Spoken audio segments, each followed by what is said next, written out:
নওগাঁয় জমে উঠেছে কোরবানির হাট, কিন্তু সরবরাহের বিপরীতে ক্রেতা কম, উঠছে না পশুর কাঙ্ক্ষিত দাম। মাঝারি আকারের গরু কিছুটা চাহিদা থাকলেও বড় গরু নিয়ে এবারও দুরবস্থায় খামারিরা।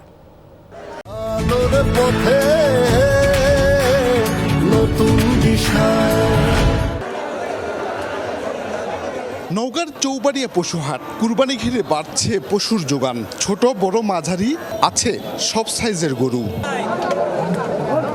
কয়েক বছর লালন পালনের পর বিক্রির জন্য হাটে তুলেছেন খামারিরা, কিন্তু ক্রেতার আনাগোনা কম।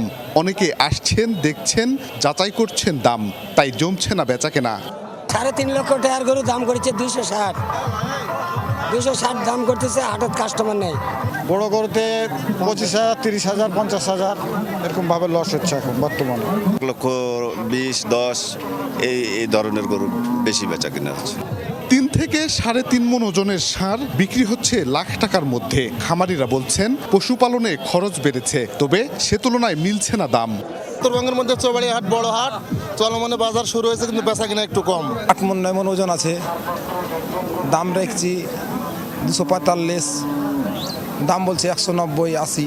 অবস্থা ভালো নয়। আমাদের এই গরুগুলোর টার্গেট ছিল 2 লক্ষ অন্তত 30 বিক্রি হবে, সেখানে এখন দাম লাগাচ্ছে 80 থেকে 90। 10,000 15,000 কম দিয়ে গরু বেচা লাগিচ্ছে, তাও লোক পাওয়া যাচ্ছে না।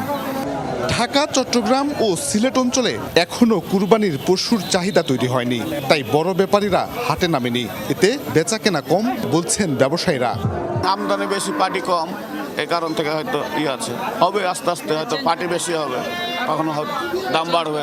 সিলেটে, কুমিল্লাতে, চট্টগ্রামে এগুলো কম বাজার, চিটাগাঙ্গে কম বাজার, এই জন্য মাল কিনতে আসতে আসতে।